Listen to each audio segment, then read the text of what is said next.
Get ready to map out some new territory as we dive into the world of GIS in regional management. In this episode of Geographical Thinking, we're sitting down with Douglas Sauer from Strathcona Regional District. Together, we'll uncover how GIS is keeping the world's turning behind the scenes, from emergency response to infrastructure planning. Douglas is a one-person GIS team supporting an entire region, so we're excited to dig into how he puts the I in GIS.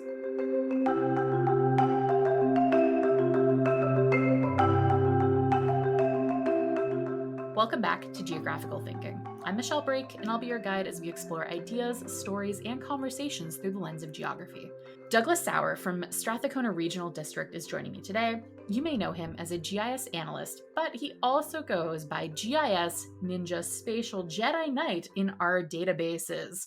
Douglas, welcome. Thank you, Michelle. And I will hand it over to you to give us your intro that I know you so lovingly want to tell us all about how great you are. Yeah, the me behind the story. My name's Douglas. I'm a GIS Jedi, spatial ninja type of thing. I've been doing GIS for some time, not quite 20 years, but more than 15. And I've worked with Parks Canada. I worked in forestry in BC. And recently had a stint up north in Yellowknife with the Center for Geomatics and the NWT territorial government, which was great fun and good adventure. Very exciting. And I know I've previously worked for Parks Canada as well. So it's nice to see some camaraderie across people that have. But I also know we have another connection that you went to COGS as Schooling. well. Yeah, I was a COGS 0506 grad. Okay. And we have some common denomination there as COGS grads. But I know. And we even had some of the same instructors, and we've had our chance to discuss how great they were and what did we learn and how has the class changed. Dave is still at the helm there. Still running it so well. And I know that they've done some switches with some programs, but we still have to see constants across the industry. Yeah. Did you ever cross paths with Paul Ilsley when you were at COGS? Ooh, yes. But very briefly, not in terms of taking classes myself. Yeah, he's a bit of a legend. He spent time on the Sable Island, and he was a keen photographer and aerial photographer. In early days, he was using like kites and balloons before like drones were even a thing. And one of his photos of a Sable Island horse was featured on a postage stamp many years ago. Yeah. Okay. Well, we may need to dig that up from some archives for our show. There you go. That would be a good host to have on the show. Paul Ilsley. You have to look him up. I will. Now, more importantly, to get us started, can you tell me about the organization you work for and what's your role with them besides being the I in GIS? Right. Strathcona Regional District is a vast we have huge tracts of land out on the west coast, largely Vancouver Island, but also coastal BC. We include 5 member municipalities of Camel River, Sayward, Zabalis, Gold River, and Tassis. And then we have 4 electoral areas, which are largely the rural areas, and they include the populated islands of Quadra and Cortez Island in a very, very beautiful part of the country, for sure. Anyone who's been out this way knows that. So, yeah, I'm the GIS guy. I am it. I am a team of me, myself, and I, and started up the program here in 2013. They had previously contracted that out to another neighboring local government previously. Day one was a 8.5 by 11 sheet of paper with a long serial code, which was like the Esri installation code. And my boss said, here's 2 monitors, a CPU, a mouse, and a keyboard. Can you take it from here? So I plugged in those things, and I, went on to my Esri, got the software. I think I came in at 10.5, and this was in 2013. Yeah. Mm-hmm. So yeah, I kind of learned Arc server stuff on the fly, and yeah, boy, that's some time ago now. Anyway. But that's the thing. You have clearly grown along with the GIS team and the department, and you're covering so many areas within one team person of GIS, what are some of those key regional operations that you support? Because being GIS, normally in municipal operations, we see that touching a little bit of everything. I can only imagine you must also have to touch everything in your role. Yeah, it's a broad scope of services really that I do, and I think that's really probably why I've been doing it for as long as I have in this singular role. It's just because there's so much variety. So um, internally, I support staff, I support board members. There's lots of like day-to-day let's call it like production mapping requests that staff have for embedding into documents that go out to the board for demonstrating like where particular areas are.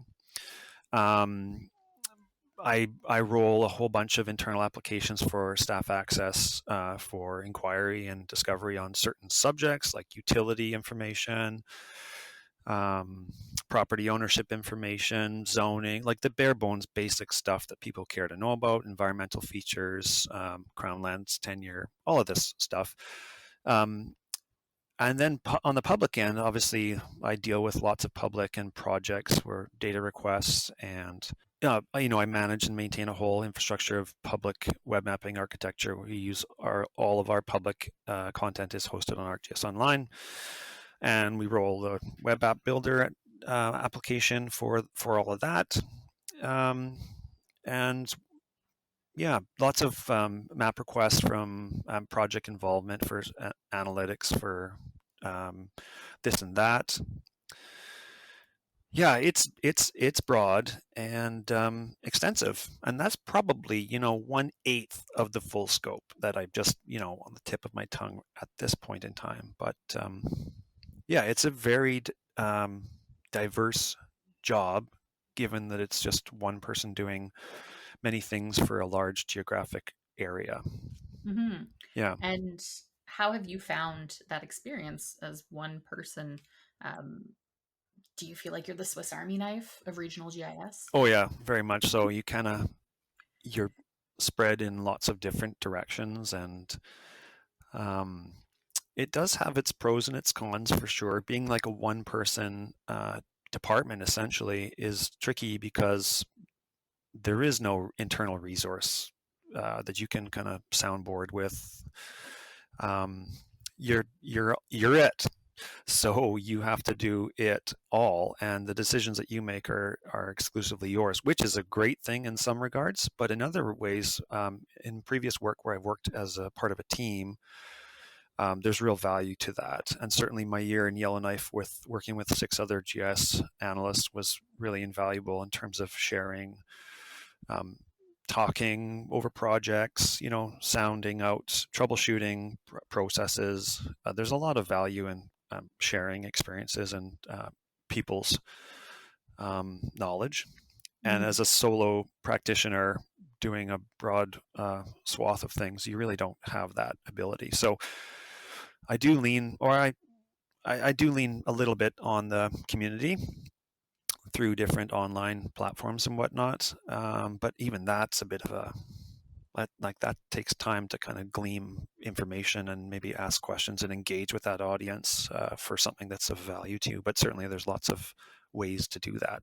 So even though I am one, I certainly have resources available to me. Yeah, and I think noting the community aspect is so big. Like even for myself in previous roles and in my current role, I still manage ArcGIS Enterprise environments and ArcGIS Online environments as part of my day to day life, and sometimes that requires going and checking out the Esri community, Mm-hmm. previously GeoNet, see like has someone else had this problem? Has someone else solved it already?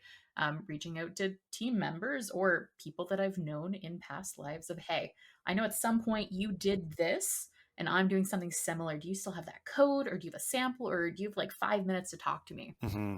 So I can imagine I enjoy that sense of community. I can imagine in your role, that sense of community is also important. Have you found other municipal GIS practitioners in your area to be helpful? Is that something you're able to reach out to? Yeah. Yeah, there's a few people that do what I do, and that is like um, local government, whether it's regional or municipal GIS in this area. Years ago in Campbell River here where I live, we had a group of GIS professionals that we loosely got together, just to gather and just talk and catch up and exchange stories and tales. But that's in the rear view mirror now. It took a lot of effort to spearhead that group. But no, I do keep in touch with lots of other colleagues who do what I do, and largely we've talked a lot about NG911 has been a real common denominator that we've all Mhm. sort of gathered around over the last 2-3 years. And so, yeah, there's a good community of people who do what I do that I'm in frequent contact with, and there's sharing and soundboarding between that community, which is nice. So I'm not alone, but We like to feel insulated by those around us, which I understand. Now, I know Next Gen 911, as you mentioned, has been a hot topic for various levels of government for the past few years. How has that been going on your end? Has it been smooth sailing, or have there been some detours along the way? yeah, it's been turbulent and bumpy, but to be honest, like I haven't actually got to the point where it's a GIS exercise yet. Mm. Um, what it's ended up being over the last recent past, by that I mean like the last 13 months really, is outreach, education, relationship establishment, and trying to get signed agreements with all the levels of government and First Nation communities within the region to be able to aggregate, collect their data if they even have it, or pitch them on the sale, like the idea that we can do this for you, so that we can get everyone's data and civic address information and road inventory into the future dispatch system. So, to be fair, it's been kind of like a paralegal conundrum over the last little bit. And I would say my experience in British Columbia, there's 26 regional districts, and they've all been contacted by TELUS, which is the top level aggregator for Western Canada. And so their TELUS is trying to sign agreements with the regional districts, and the regional districts are turning that around and trying to sign those subsequent agreements with their member municipalities and First Nation communities, just to make everything work as a ongoing Mhm. workflow between organizations in perpetuity for this purposes of broad public safety. But that in and of itself is, as I say, a bit of a lion's share of work to establish the administration behind it. So yeah, I look forward to getting to the GIS component, which is like establishing a ETL process to migrate, civic address data from our source schema to the NINA schema, and then building mechanisms and processes to submit that to TELUS. And there's many sort of undetermined pieces of that technical puzzle yet to be Mhm. determined, but I'm excited to get to that point, and we're very close. We haven't yet signed our LGA TELUS agreement because we're waiting on one of the 9 nations. So I'm dealing with 5 munis and 9 First Nation communities, Mhm. only one of which has treaty, for the Strathcona Regional District, which is, that's 14 local governments. That it's a lot, not including our own stuff, our own Yeah. internal data for the electoral area. So um, it's a big one. NG911 has really um, been a colossal undertaking, and I would argue that there's probably many regional districts in British Columbia in my circumstances that is really, really small staff, huge geographic area, and Mhm. possibly even like not much internal championing of the initiative short of the token GIS person. Yeah, and the GIS people have always been the ones involved and familiar with the process because, of course, it's the geospatial data that's going to be powering dispatch as part of NG911. So we've always been involved and sort of aware of the process and the requirements from way back. We've been talking about this for years. So anyway, we're getting there. Yeah, and I know when I was working in the U.S. for a few years, very connected with various levels of local governments, that they were going through similar challenges. And it's been a few years since I worked with them, but they were starting that. Oh, okay, we're needing to look at this NG911 thing. And it was frequently also led by the GIS department of, okay, what are the data processes? But they still haven't figured out all of those deals and all of that communication. But even just their processes of working with data and getting it from the municipalities up to that more regional level and then regional up to a provincial or state level, there's so much difference between all of our data models. And like, oh, you decided to put underscores instead of just recapitalizing the next word. Well, that alone is going to take us a little bit to dismantle. Yeah. Yeah, the exercise as a whole, I think, is a really valid one because it's establishing working relationships between these organizations and it's providing a mechanism to standardize everything, which, as you alluded to, is challenging between organizations with variety in data. So it's a really good exercise, albeit a painful one at the outset. And again, we're just talking about we're just like I'm just talking in concept. There's no practice in place yet, Yeah. but that's the direction anyway. So it's a good one, I think, and it hopefully will lead to spur benefits between agencies and different organizations within certain regions to expand beyond the scope of just like civic address points and service boundaries for emergency response and road center lines. It can be more than just that. So I look Yes. at it as a really positive opportunity for something greater. So with that, of knowing that you do a lot of things, I'm wondering, how does staying on top of trends and technology and training come into play? Because that can be something that's hard to find normally and fitting in. I'm wondering, how do you find the time with this multitude of hats you're wearing? Yeah. Well, I guess I keep abreast of what's going on in the industry. Yeah, due to necessity, really. It doesn't take long to become an outdated, fossilized dinosaur in technology in general, I would say, and certainly GIS is true to that. Um, all the emails that we receive from Esri directly about, deprecation timelines and all of that stuff is good just to have repeatedly kind of ad nauseum over and over and over, just so you actually get it into the old cranium. Things like ArcMap going by the side. I mean, I think I would argue I've probably migrated all my workflows and all my daily work like I use Pro exclusively for at least the past 2 years. We have a concurrent license manager. Mhm. We have a single license on and I don't even use that anymore for ArcMap. I don't even think I have map and catalog installed on my machine. So Ooh. I haven't used that concurrent license manager for over 2 years and used named user licensing through Pro. And I'm aware of things like Web App Builder going, it has a finite timeline. So I've played a little bit with the Experience Builder, and I'm aware of things like having to move the bulk of the applications to that into that realm. So yeah, I mean, there's lots of great webinars. I keep a toe in those now and again. Yeah, Esri Canada, you guys do a really good job of just giving people, users, an opportunity to remain like informed. And I'll be honest, like I tune into lots of the webinars, but it's kind of in one ear. It's on my periphery. I'm doing work, but I'm sort of listening in. And so I do that quite a lot where I'm sometimes engaged and other times I'm just sort of absorbing through loose osmosis, while I'm mapping or whatever.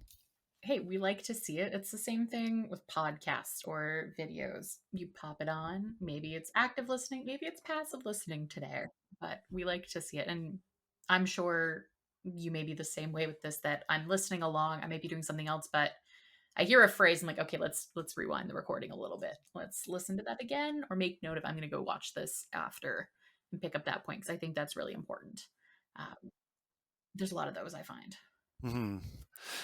Yeah, yeah. There's lots of there's really lots of ways to, I think, absorb what's going on in the industry, and I did the San Diego UC years ago. I think it was 2015, might have been 2016, and that was quite a lot. And we used to do the regional um, meetups in Victoria here on the West Coast some years ago.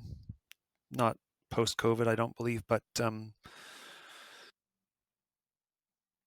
Yeah, the in-person experience is really nice. I will say I'm personally very partial to the Dev Summit or Developer Summit held in Palm Springs in March. A very nice time to get away from the Canadian winter, yeah, I will say. so expensive though. I remember I I looked into know. it and it was just like accommodation alone was like way outside my budget. Well, hear me out. You could camp out in Joshua Tree and commute in every day for the conference. So cheap, low budget, Really? and you get to see the mountains. It's only like an hour drive. Are we talking rental car or Yeah, rental car is pretty cheap at that time of year. It's Just left February, right? flights. It's March. I will March. say it does get down to about 5 degrees Celsius overnight, so plan accordingly if you want to try the camping experience. Sure. Okay. Well, that's food for thought. You got options. Now, if money, time, and skills were no object, as we have alluded to, that sometimes money plays a part in where we get to go. I'm wondering what kinds of projects would you want to work on? Is it AI and machine learning? Is it augmented reality? Something else entirely? Wow. No I one's know ever there's a asked lot me in that there. before. I've never You could even do taken time to anything. consider. Yeah. Um, what would I like to do if nothing, if there was, well, I really love the 3D stuff. I haven't played Hmm. in that at all in my current role. That, yeah, 3D with, Like a 3D digital twin of the entire region. yeah, yeah. One thing that we struggle with is given the geographic extent of the region, like collecting orthos on a sort of a cycle is impossible. Yeah. Seamless coverage, that is. So we have like piecemeal imagery for parts and parcels of the region, largely like the developed areas. Um, so I mean, wouldn't it be beautiful? We use a lot of satellite imagery just because it is a seamless coverage, but Mhm. even then, it's really hard to know the date stamping of capture. Um, so like a temporal animated visualization, maybe with like 3D in there of development over the course of the past decades for the region, that would be cool. Yeah. Um, I've always considered doing like a broad regional analysis of um, property valuation change over time. Mm. That's something that like in BC, the BC Assessment Authority, they do have similar applications online that they map and they analyze change of property assessments, and maybe doing that on a localized level for the local communities would be interesting. Like people on Quadro would probably be really interested to know how much their properties values have changed over, let's say, the last like 20-30 years. Yeah. um, those are just two examples. I really love the UAV stuff too, like drone Mhm. imagery. I've done a little bit of that with the local contractor. Never really got into the 3D volumetric side of things there, but I know that does exist. And the LiDAR stuff, oh man, I know it's there's just so steep. much out there. It's, yeah, you get terabytes of XYZ files and you think to yourself, okay, now what? And anyway, it's not initially easy to make derivatives out of unless you have past experience and obviously uh, the appropriate software and whatnot. So that's another space that I have kind of underutilized, um, like opportunity to do cool things. Yeah. But So it sounds like next gen 911 and then 3D UAV temporal projects will come next, right? maybe, I mean, let's be honest. I'm just keeping the wheels rolling here, and day in and day out, it's a lot of like daily stuff. I mean, there are projects that I have been involved in for multiple years, NG911 being one. The other project the Strathcona Regional District has been spearheading is this Connected Coast project with this, Mm. which is this large project, subsea fiber around Vancouver Island and throughout coastal British Columbia. That's something that's been in its early days as far back as 2016, 2017 as a concept. That's something I've been involved in for that time frame, and big projects, lots of analysis with contractors, engineering firms, and lots of looking at rivers. Floodplain is a big thing. Sea level rise is another. Yeah, was a That's a lot of fun. divergent tangent ramble, hey? But we like to see it come around. I know the Connected Coast project, we did a blog post on it earlier this year.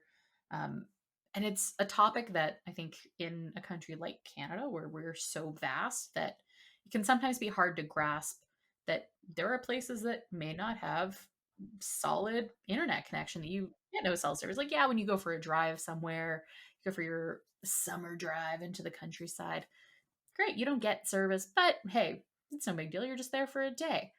But that is the reality for a lot of people. And I know a lot of parts of even just Nova Scotia that you get the bare bones of internet, where getting like a 10 megabyte upload and download is considered a really good day. Yeah, that's the satellites are aligning, or however it's working. Yeah.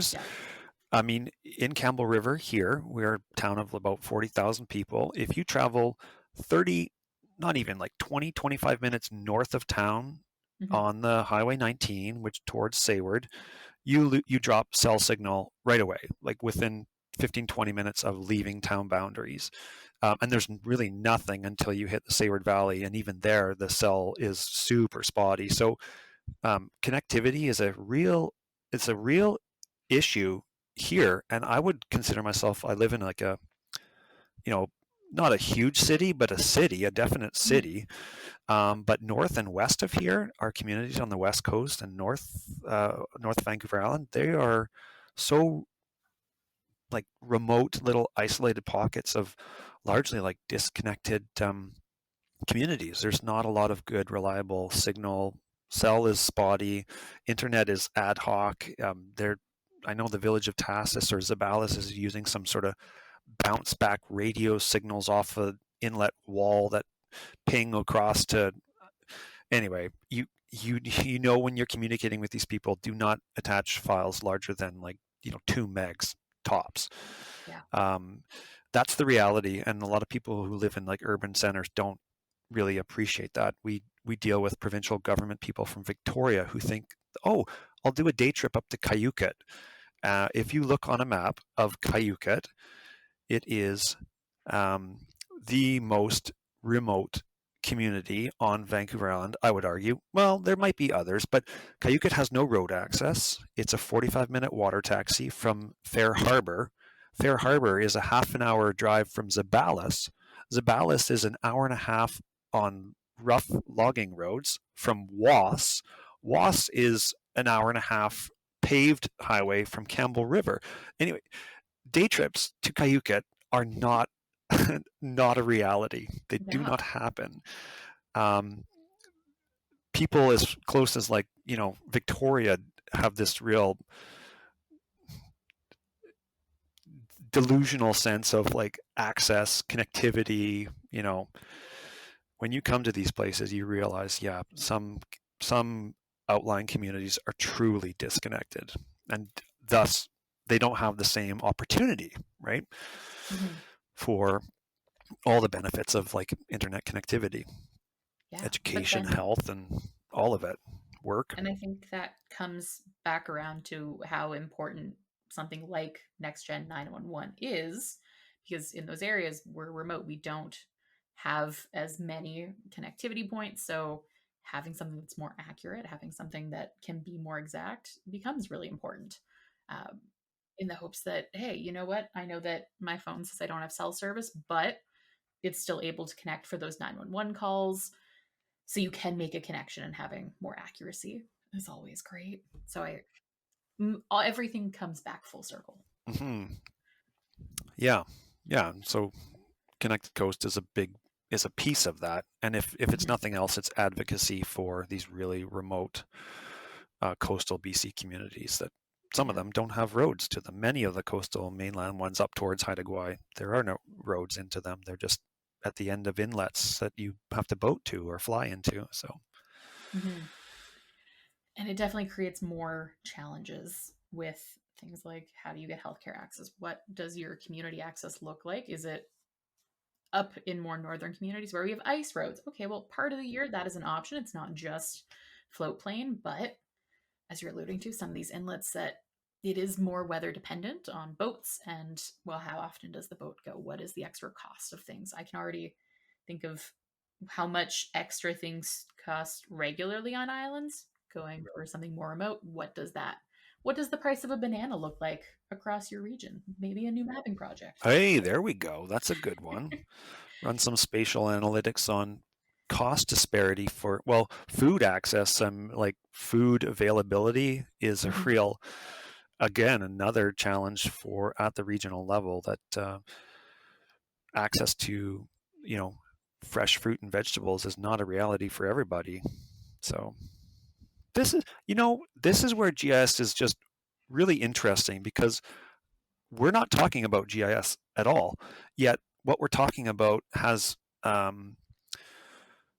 can be applied, like GIS analytics can be applied to any and all of these things. And I find like the spatial side of things, like everything has geography associated with it. You can pinpoint coordinates to pretty much everything that we're talking about, like health, education, accessibility, food, all of these things, work, all have spatial components. And GIS is, the map to me has always been the best storyteller in terms of visually displaying these concepts that people talk about, because you're associating geography with these ideas and areas of extent. Or, yeah, actually, one of the planners came to me the other day with a request for looking at regional transportation and which communities have what service in the region. Mhm. And it's a spreadsheet. That's what it lives as right now, with like 35, 40 rows. And she was asking for some sort of map to show, to display it. um yeah, it's, anyway, sorry, soapbox there. The No, but map. that's true that GIS really does touch everything. I think that's what makes it hard. I'm sure you've also gotten this where someone says like, "Oh, what do you do for a job?" And you're like, "I do GIS or I make maps." And they're like, "Well, what kind of industry does that touch?" And I'm like, "Well, it touches everything. It can be used in any way." So then it's just what are some examples that they may have interacted with that can make it connect, because it is so broad. But So what then people don't you hate it when they're like, what, so you like work in Google Maps? Do you get, Yes. yeah. No, sort of, Not not quite. really. I No. mean, like, I use Google Maps personally, but it's not necessarily what I'm using for work. And, like, yeah, Oh, it was more complicated. on the subject of Google Maps, I just recently, this year, after 10 years doing this gig, I just learned about the Google Maps Partner Program. And for any local governments that may be listening, this is an invaluable resource to be able to submit authoritative data, and I'm speaking particularly to roads and addresses, directly to Google Maps for them to upload and import into their system. And I often get requests from residents who are business owners in Mhm. rural areas. Hey, my site, my address, my business doesn't show on Google Maps, and can you help? So, yeah, what is the? I'm just gonna Yeah, we will definitely drop it. contentpartners.maps.google.com. That's if anyone's interested in that, that's where you want to Yeah, go. definitely link that in the show notes as well. And I guess with us giving that advice, what other advice would you give to local governments with small GIS teams that are looking to leverage GIS more effectively? Yeah. I know Um, another tough one, but re, I mean, I think back to when I was starting here, and I had that 8.5 by 11 piece of paper with a long serial code, and I was thinking to myself, what have I got myself into? Like, dear, oh my goodness, here we go. But honestly, what I did at the time was I looked at comparatives, and I went online and I looked at local governments in the region. I kind of found like the gold standard of what would be the the nicest, most desirable direction for like GIS products and applications and those things. And then I looked at the tech stack and I decided what would be this is like over 10 years ago. So at the time, and a lot of people still roll GeoCortex products on top of ArcGIS server stuff. And at the time, it looked to be like the standard. But yeah, I mean, to answer your question, I would say look around and see who's doing what, and then decide what you like and what you think is valuable and feasible.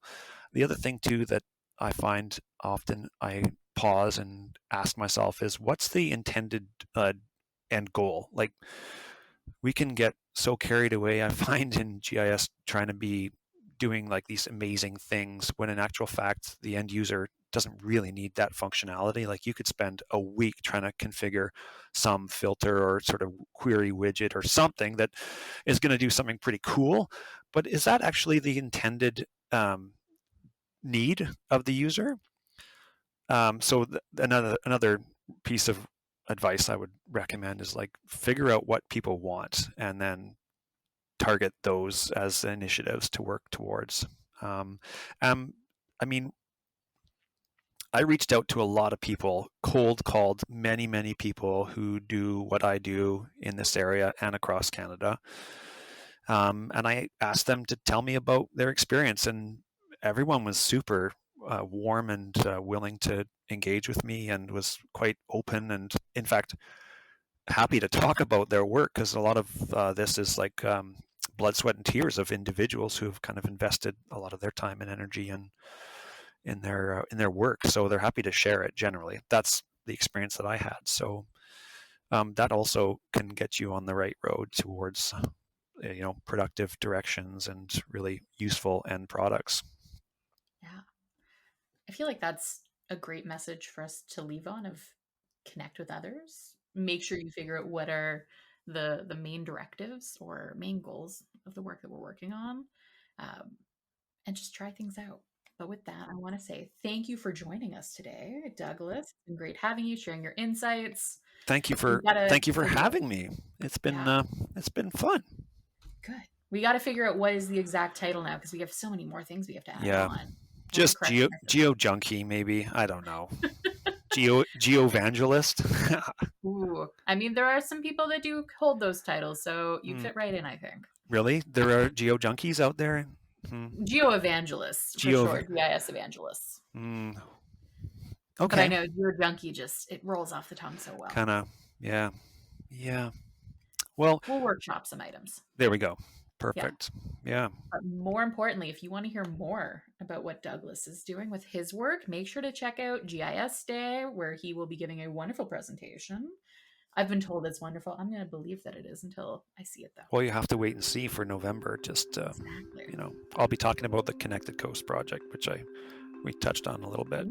Okay. So those are some spoilers for what's to come. Stay tuned. Yeah.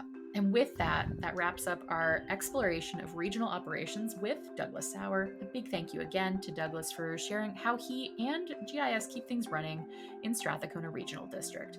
If you're looking for more information about the technical side of GIS, check out the Spatial Report podcast, where Mark and Maggie dive into the latest and greatest in the world of GIS. Until next time, keep exploring, keep learning, and keep thinking geographically.